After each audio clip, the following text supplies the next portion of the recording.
اهلا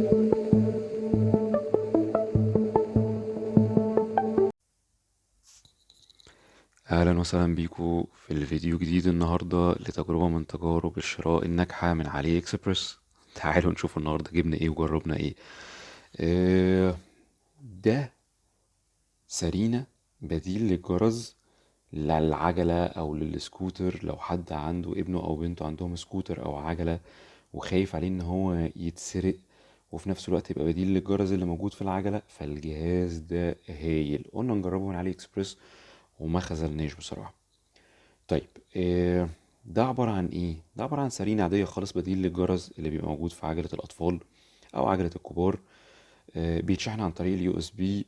السرينة نفسها بتاعة التنبيه صوتها بيوصل ل 140 ديسبل، وكمان فيها إنذار ضد السرقة لو حد حاول يحرك أو يهز العجلة أو السكوتر. بتوصل السرينة والصوت بتاعها ل 300 ديسبل. ضد الوقعات لارتفاع 2 متر أبطو أو من ارتفاع 2 متر، وضد المية البسيطة لو الدنيا مطرت على العجلة وحد سايقها. منتج لطيف جدا صغير زي ما انتوا شايفينه. سعره على علي اكسبريس كان في حدود ال2.5 دولار. تعالوا نشوف محتويات العلبة ونتكلم عن الجهاز نفسه مع بعض. العلبة بيجي فيها كابل صغير لشحن اليو اس بي، وبيجي فيها حاجة زي افيز كده علشان تركيب الهورن دوت او السرينة ديت على العجلة او على السكوتر. تعالوا نشوف بقى السرينة نفسها ونتكلم عليها مع بعض. دي السرينة نفسها، حجمها صغير كومباكت، مش هتسبب ازعاج على الدركسيون او الجادون بتاع العجلة. فيها 3 زراير فقط اللي شغالين، وادي مكان التثبيت للقفيز من تحت. آه، ال3 زراير دولت، الزرار اللي في النص دولت، الزرار اللي في النص دوت علشان نفعل الهورن او جرس التنبيه بتاع السرينة. دوسة طويلة بيخليه يزمر، دوستين ورا بعض بيخليه يغير التون بتاعه. يعني هي فيها اكتر من تون للتنبيه. تعالوا كده نجرب ونشوف مع بعض صوتها عامل ازاي. ده كان اول صوت.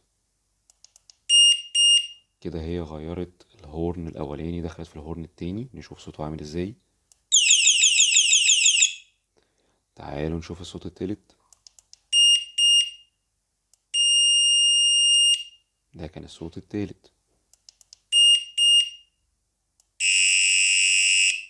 وده كان الصوت الرابع. ده الصوت الاخير. طيب، الزرار اللي على الشمال هنا دوت بيفعل الالارم بتاع السرينة علشان لو هنسيب العجلة او السكوتر في حتة وخايفين عليها تتسرق. تعالوا نشوف كده دوس طويلة هتعمل معانا ايه. كده هو اتفعل. البيب دي معناه ان هو اتفعل. تعالوا نسيب دي كده هنا ونهزها هزة ونشوف ايه اللي هيحصل. هي دي الهزة.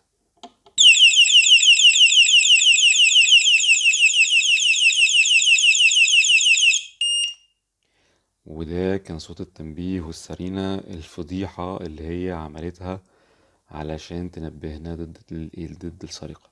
طيب، الزرار اللي على اليمين ده بيدي اكتيفيت الالارم او بيفصله ويخليه غير مفعل، واللي على الشمال دوت بيفعله. دوسة طويلة هنا يفعله، دوسة طويلة هنا نلغي تفعيله.